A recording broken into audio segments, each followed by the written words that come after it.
Assalamualaikum warahmatullahi wabarakatuh.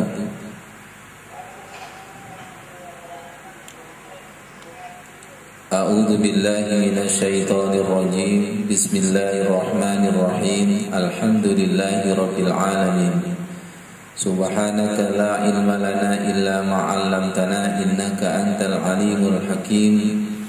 Wattaqullaha wa yu'allimukumullah wa 'allamnahu min ladunna ilma. Asyhadu an la ilaha illallah wa asyhadu anna Muhammadar Rasulullah. Allahumma salli ala sayyidina Muhammad wa ala alihi wa sahbihi ajma'in, amma ba'd. Sahabat salikin, mari sebagai muhasabah, introspeksi diri kita, bahwa kita harus siap untuk menghadap kepada Allah kapanpun dan dimanapun. Rasul bersabda mengingatkan kepada kita akan kematian, fa idza shallaita sholatan muwaddi'un. Ketika kamu sholat, sholatlah seperti orang mati. Sahabat salikin, kita diingatkan oleh Rasulullah, ketika kita sholat, sholatlah seperti kamu mati. Muwaddi'un, seperti sholat perpisahan, berpisah dari dunia, berpisah dari hawa nafsu, berpisah dari raga. Dan Allah berfirman di dalam surat Ali Imran, Qul innani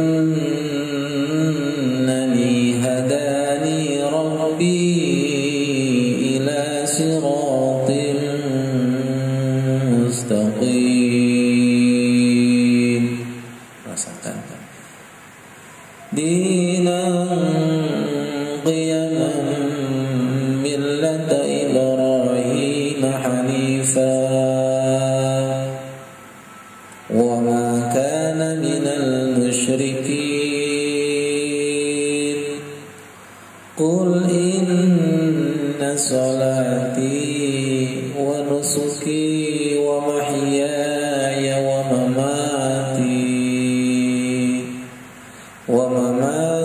lillahi rabbil alamin. La syarika lahu wa bidzalika umirtu wa ana awwalul muslimin. Shadaqallahul azim. Katakanlah, sesungguhnya aku telah ditunjuki oleh Tuhanku kepada jalan yang benar. Ini perkataan Nabi Ibrahim alaihissalam. Dinan qiyaman millata Ibrahim hanifa, agamanya yang benar yaitu agama Nabi Ibrahim. Hanifan, yang lurus, wa ma kana minal musyrikin, dan sudah tidak ada kesyirikan sama sekali. Kul, katakanlah, inna sholati, sesungguhnya sholatku, wa nusuki, ibadahku, wa mahyaya, dan hidupku, wa mamati, dan matiku, lillahi rabbil alamin. La syarika lahu, tidak ada kesyirikan bagi Allah, wa bidzalika umirtu, terhadap apa yang telah diperintahkan kepadaku. Semoga kita termasuk. Wa ana awwalul muslimin, dan saya termasuk orang yang pertama kali Islam, orang yang pertama kali berserah diri. Kita selalu berikrar ketika sholat itu, inna sholati wa nusuki wa mahyaya wa mamati lillahi rabbil alamin.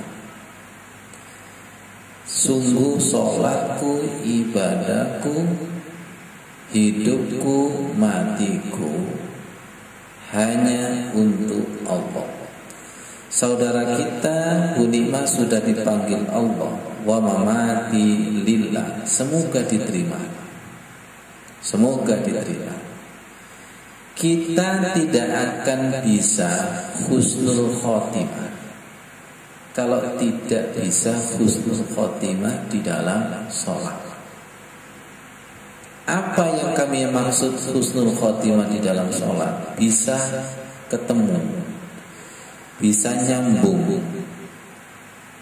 Di dalam surat Al-Baqarah ayat 46, alladzina yazunnuna annahum mulaqu rabbihim wa annahum ilaihi raji'un. Kalau sholat kita kepingin khusyuk, meyakini sedang berjumpa kepada Allah dan ruhnya kembali kepada Allah. Yazunnuna, meyakini. Sahabat salikin, kata kuncinya adalah meyakini. Meyakini ketika sholat itu sedang ketemu Allah dan melakukan perjalanan rohaninya mulaku rabbihim, mulaku. Orang Jawa menyebutnya melaku. Jadi sholat itu merupakan perjalanan rohani. Ketika ruh kita mampu berjalan, connect, nyambung, ibaratnya seperti perjalanan yang lancar. Pak Wafur sama Mas, ibaratnya seperti orang yang berjalan di jalan raya. Kalau jalannya itu lancar 2 jam tidak terasa. Tapi kalau jalannya itu macet 5 menit, 10 menit itu rasanya lama. Jadi orang yang sholat kok sebentar itu rasanya lama, berarti jiwanya, hatinya macet. Logis ya, Tawafur ya. Sama Mas siapa Mas? Mas Mubarak. Begitu pula ketika kita sholat, lama kok rasanya sebentar, berarti ada perjalanan hati, ada perjalanan jiwa. Jadi sebelum kita mati sakaratul maut, di dalam sholat itu ada latihan mati sebelum mati. Mati sebelum mati. Jadi ada relevansinya. Inna sholati, nyambungnya wa mamati. Di dalam sholat kita itu ada kematian kita. Pak Irfan dan kawan-kawan, Pak Soleh, kayaknya Pak Haji Soleh deh itu. Saya doakan nanti berangkat haji yang hadir semuanya ini. Amin. Inna sholati, loncat, wa mamati. Sholat dan mati tidak bisa dipisahkan. Kita ingat bahwa inna awwala ma yus'alu min ibadihi yaumal qiyamah as-sholat. Pertama kali yang ditanya pada hari kiamat kepada hamba adalah sholat. Hadis ini sangat populer, tapi kenapa banyak orang ketika mendengarkan hadis ini sekedar masuk telinga kanan, keluar telinga kiri. Jadi di dalam sholat ada kematian kita. Sebelum kita mati, ajal menjemput, sholatlah seperti mati. Dan semoga kita nanti dipanggil Allah dalam keadaan sujud, dalam keadaan sholat. Amin. Kita minta kepada Allah, bisa sholat yang betul-betul sholat. Inna sholati, sesungguhnya sholatku, wa mamati, itu ada matiku. Lillah, semoga diterima Allah. Lillahi rabbil alamin. Tidak bisa diterima Allah. Lihat itu surat Al-An'am, ya, surat Al-An'am ayat 163. La syarikalah, tidak bisa nyambung kepada Allah, tidak bisa connect kepada Allah karena ada kesyirikan. Ya, kesyirikan ini sering tidak disadari. Dan kita ini kayaknya terlalu pede ketika membaca wa ma ana minal musyrikin, dan saya sudah tidak syirik lagi. Yang paling enak itu, ya Allah saya ini masih syirik, ya Allah tolong bersihkan dan tolong bantu ya Allah. Wa ma ana minal musyrikin, bersihkan kesyirikan itu. Jadi ketika kita sholatnya tidak menemukan enak dan lezat, berarti adalah syarika. La syarika. Coba amati itu. La syarika lahu wa bidzalika umirtu. Terhadap apa-apa umirtu yang telah diperintahkan kepadaku. Terus terang ketika Allahu Akbar, Allahu Akbar, rata-rata jawabannya apa? Salat mana? Salat lagi. Itu sudah la syarika lahu wa bidzalika umirtu. Jadi kita tidak ikhlas, tidak ridho terhadap apa-apa yang telah diperintahkan kepada kita. Enggak ikhlas. Itu yang menjadikan sholatnya tidak enak. Semua amal ibadah kalau didasari ikhlas itu rasanya itu enak. Didasari ridho itu rasanya enak. Jadi tolong amati kata-kata la syarika lahu wa bidzalika umirtu. Kita ini sering protes kepada Allah ketika ada panggilan azan. Itu sudah la syarika, sudah ada kesyirikan. Jadi ketika datang perintah Allah, azan sholat tidak ikhlas, sholatnya sekedar menggugurkan kewajiban, itu sudah merupakan kesyirikan. Sudah menjadi penghalang antara hatinya dengan Allah Subhanahu wa taala. Semoga dipahamkan Allah. Sir dari la syarika lahu wa bidzalika umirtu. Jenengan pernah memerintah anak belajar setengah memaksa, kemudian anaknya dengan terpaksa, ya, Mas Barok sama Pak Ghafur, setengah terpaksa kemudian duduk di meja belajar.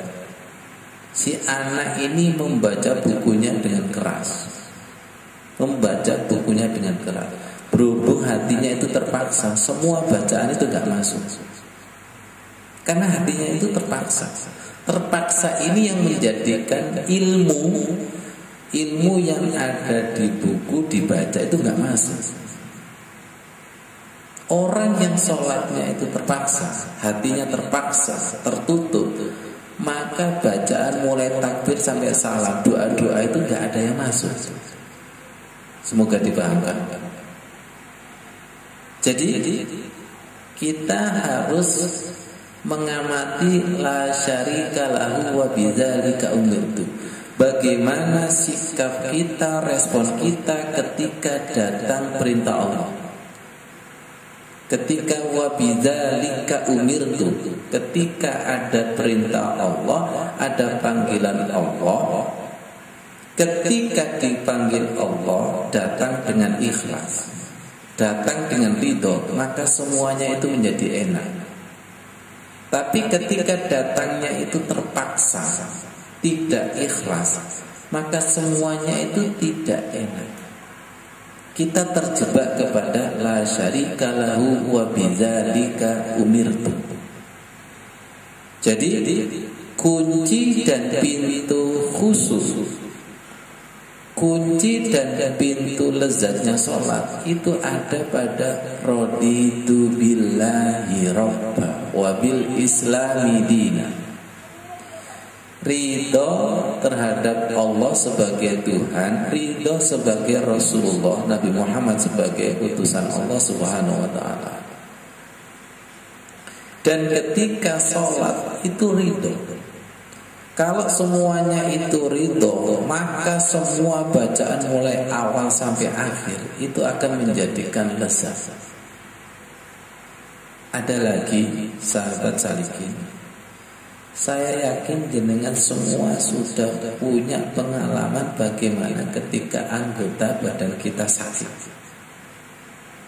Kalau sehat, nasi satu piring itu bisa masuk semua. Tapi kalau sakit, nasi satu sendok itu muntah, dan mulut ini rasanya pahit. hati, perut ini rasanya ingin makan, tapi mulut ini menolak. Kenapa? Karena anggota tubuh kita sakit. Begitu pula ketika kita sholat, kalau hati kita sakit terpaksa, maka menolak semua bacaan-bacaan itu. Maaf bahasa ekstrimnya itu, kayaknya doa-doa ini pahit semua. Bacaan iftitah pahit semua, gak ada rasanya, hambar. Bacaan Al-Fatihahnya itu pahit. Ini sudah ada syarikat, sudah kesirikan. Kesirikan itu sesuatu yang menjadi penghalang yang tadinya enak tidak enak. Ngaji seperti ini enak dan tidak enak tergantung hatinya. Silakan naik mikrolet. Itu penumpang 10. Kalau penumpangnya itu ada yang ikhlas, ada yang terpaksa, itu jadi enak dan tidak enak. Ketika naik mikrolet tapi dia membayangkan Alphard, maka ketika makan singkong tapi membayangkan roti, dia tidak enak. Lagi-lagi adalah syukur. Dengan syukur itu menjadikan la in syakartum la azidannakum. Pernah kami sampaikan, Allahu Akbar, takbirlah dengan syukur. Maka di balik takbir nanti ada getaran, ada sambutan Allah Subhanahu wa taala. Ada sambutan Allah Subhanahu wa taala. Baik. Ya ayyatuhan nafsul mutmainnah irji'i ila rabbiki radiyatan mardiyah fadkhuli fi ibadi wadkhuli jannati. Wahai jiwa yang tenang, ya ayyatuhan nafsul mutmainnah. Semoga ayat ini sebagai kado untuk saudara kita Budiman dan nenek moyang kita, orang tua kita, semoga husnul khotimah. Wahai jiwa yang tenang, ya ayyatuhan nafsul mutmainnah, irji'i ila rabbiki radiyah, yang bisa kembali kepada Tuhan, kepada Allah, itu yang ridho, yang ikhlas, yang ridho sholatnya, yang ridho rukuknya, yang ridho iktidalnya, yang ridho, itu baru bisa irji'i, bisa pulang ya. Pernah lihat sahabat SFM ketika kami memberikan pelatihan salat khusus, ada salah satu jamaah yang saya pegang tangannya begini, Mas Mubarak sama Pak Ghafur. Ini tangan saya, ini tangan jamaah. Ketika jamaah ini saya ajak pulang, saya ini sebagai orang tua. Saya sebagai orang tua mencari anak, gak ketemu-ketemu, ternyata ketemu di tetangga, lagi main dan asik. Akhirnya saya ajak pulang, dia masih senang mainan. Tak paksa. Dan anak ini nggak mau, inilah yang menyebabkan tarik-tarikan, sakaratul mau. Tapi kalau anak ini diajak pulang mau, maka tidak sakit. Semoga paham. Jadi nggak mau itu sakit, mau ridho itu tidak sakit. Jadi bukan Allah yang menyakiti, tapi dirimu yang mau dan tidak mau. Tapi anehnya ketika diajak setan mau. Ketika diajak la ilaha ilaha itu mau. Tapi ketika diajak Allah itu tidak mau. Yang menjadi pertanyaan, kenapa mau dan kenapa tidak mau?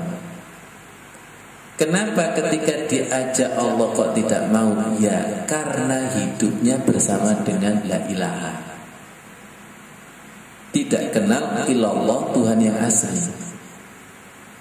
Jadi mau dan tidak mau tergantung di dalam hidupnya sering bergaul dengan Allah apa selain Allah. Diajak ngaji kayak gini mau dan tidak mau tergantung hati ini menu seleranya apa. Seleranya apa? Semoga kami bisa memberikan selera yang luar biasa. Dan bukan saya yang memberikan selera hidayah, tapi Allah Subhanahu wa ta'ala. Kalau kita ngajinya itu ikhlas karena Allah, ya, ikhlas karena Allah. Kalau kita itu bertamu kepada seseorang dan bertamunya itu ikhlas dan ridho, itu dikasih hidangan apapun, itu dadinan enai. Betul Pak Gofur? Walaupun tidak ada hidangan, tapi obrolannya itu nyambung. Saking nyambungnya obrolan sampai hidangan itu nggak termakan. Silakan makan, silakan makan, silakan. Ustaz, aku seneng. Ketemu seneng aku. Keseneng ya Allah. Jadi sahabat salikin, kita ini tolong dirasakan. Kita ini sering niat ingin ketemunya apa hadiahnya Bapak? Kayaknya dibelokkan sama setan. Iya. Kalau hadiah ya itu belum tentu ketemu. Tapi kalau kita niat ketemu itu pasti dapat hadiah. Kita ini kepingin mendapatkan Lailatul Qadar. Apa yang punya Lailatul Qadar? Kita itu ingin ketemu Rabb hadzal bait. Apa baitnya? Lihat saya ternyata syirik juga itu. Ngeri juga. Ternyata syirik juga itu. Jadi syirik kita itu kayaknya bukan menyembah berhala lagi, niat yang belok-belok ini. Dan ini sering beloknya, tidak pada esensinya, tidak pada intinya. Kita masih terpesona dengan hadiah. Jangan salahkan orang yang amal ibadah karena fadilah itu biasanya sering kecewa. Ayo ngomong yang pengalaman. Nanti zikir sekian akan begini ya Allah ya Karim. Ini ada kesaksian ya. Abah Rosid. Terima kasih Pak Imam, subhanallah.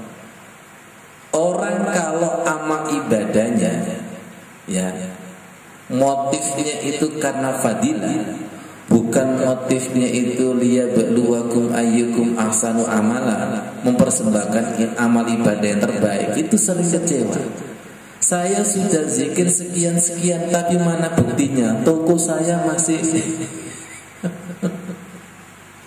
itu karena targetnya itu fadilah, keutamaan. Oke, ada hadis seperti itu, oke, ada ayat seperti itu. Sekarang lepaskan, kembalikan kepada esensinya adalah Allah Subhanahu wa ta'ala. Ini ternyata uraian dari la syarika lahu wa bidzalika umirtu. Kok kayaknya secara tidak langsung kita nggak yakin. Kita tidak yakin loh kok berani ngomong wa ana awwalul muslimin. Saya pertama kali orang yang menyerahkan diri kepada Allah. Terus terang ibadah kita ini kurang yakin kepada Allah. Kurang yakin kepada Allah. Masih ada tendensi.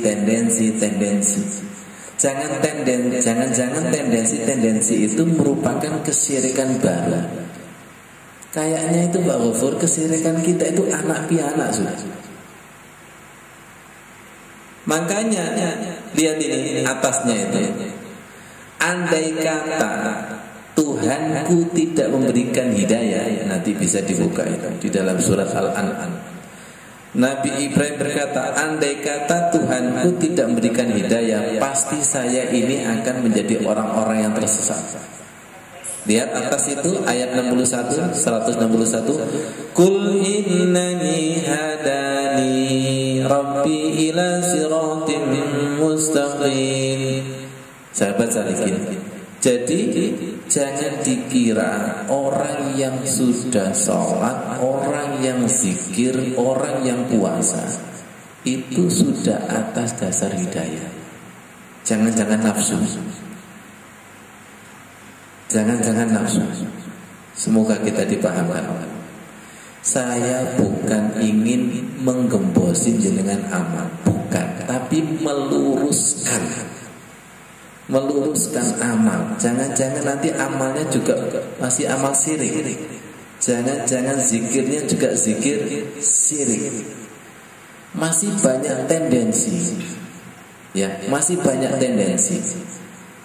Kita kembali kepada inna sholati wa nusuki wa mahyaya wa mamati. Perhatikan doa kufur lillah. Kira-kira lihat saya sahabat sedikit. Kira-kira lillah sama lil fulus itu kuat mana? Lihat, tolong jawab dalam hati. Lillah dengan li kursi jabatan, lillah dengan li tendensi, itu masih ya Allah, masih tingkatan Nabi Ibrahim itu sudah tingkatan Rasul, sudah tingkatan Nabi, masih ngemis dengan hadana, ngemis dengan hidayah. Lebih dalam lagi sahabat salikin, jadi orang yang beribadah tidak atas hidayah itu walaupun kemasannya itu masuk barang, walaupun kemasannya itu ibadah, tapi hatinya itu masih penuh kesyirikan. Kayaknya itu gini. Saya ini kalau beribadah kepada gini, jenengan kasih apa sih ya? Ngancam. Sayangnya cuma nggak berekspresi aja. Kayaknya ibadah kita itu ibadah yang ngancam kepada Allah. Kamu beri apa ya? Coba. Kita telaah, kita introspeksi diri. Apakah seorang pembantu pantas mengancam majikan seperti itu? Apakah seorang hamba pantas kepada Allah seperti itu? Iyyaka na'budu wa iyyaka nasta'in. Tolong introspeksi diri. Jangan-jangan inna sholati, sesungguhnya sholatku itu masih untuk dunia. Maaf, ini untuk pribadi kita masing-masing. Tolong jangan dilemparkan kepada tetangga kita, Bapak-Bapak. Lemparkan kepada diri kita bahwa ibadah kita ini masih penuh kesyirikan. Kalau kita mengakui bahwa ibadah kita itu masih penuh kesyirikan, maka kita akan mengemis kepada Allah, beribadah yang dengan hidayah yang tidak mungkin dikecewakan Allah. Angkat tangan. Siapa yang pernah dikecewakan Allah? Saya ini sudah tahajud kok masih gini. Saya ini sudah sholat duha kok masih gini-gini aja. Tolong angkat tangan itu. Kita ini kayaknya aliran kekecewaan juga deh. Cuma gak berani gitu aja. Allahu Akbar. Jangan-jangan ibadah kita itu masih penuh kesyirikan. Makanya saya katakan di awal, coba untuk diri kita aja. Kalau untuk orang lain nanti tersinggung. Ini rata-rata sahabat yang dipilih Allah ingin mendekati Allah. Dan kalau ingin mendekati Allah, nanti akan mendapatkan cahaya. Yang tadinya ibadahnya itu kayaknya sudah sempurna, setelah mendapatkan cahaya itu tahu kesirikan ibadah. Niatku ternyata masih ini, tendensi ini, astagfirullah. Jadi setelah kita beribadah itu belum menjamin kita akan tahu kesyirikan ibadah kita ketika kita itu berjalan. Ketika kita itu kelas dan tingkatan SD koyok paling pintar, tapi nanti ketika sudah SMP apa yang terjadi? Ternyata saya ini masih bodoh. Tahu bodohnya itu setelah melangkah berjalan pada jenjang berikutnya, jenjang berikutnya, jenjang berikutnya. Maaf sahabat sekalian, kayaknya kita ini hanya basa-basi la syarika lahu wa bidzalika umirtu. Tolong silakan berhenti pada la syarikalah. Ya Allah, ibadahku masih banyak kesyirikan. Ya Allah, ibadahku masih banyak kesyirikan. Ya Allah, tolong bantu ibadah yang tidak syirik. Ya Allah. Sekali lagi, syirik kita ini sudah tidak menyembah patung lagi. Syirik niat. Syirik niat itu subhanallah, ya Allah, astagfirullah. Sampai nanti ada di dalam hati kita ini, tolong ajari niat ya Allah. Masuk kepada hadis innamal a'malu binniyat. Semua amal itu nanti intinya di niat itu. Jangan-jangan nanti ibadah kita itu seperti pasir yang kita anggap seperti gunung, sudah pasir terhempas angin lagi. Dapatnya apa kira-kira? Dapatnya apa kira-kira? Gak dapat apa-apa. Yang kita kira menggunung amal ternyata ringan dan hilang seketika. Kurang lebihnya mohon maaf. Wassalamualaikum warahmatullahi wabarakatuh.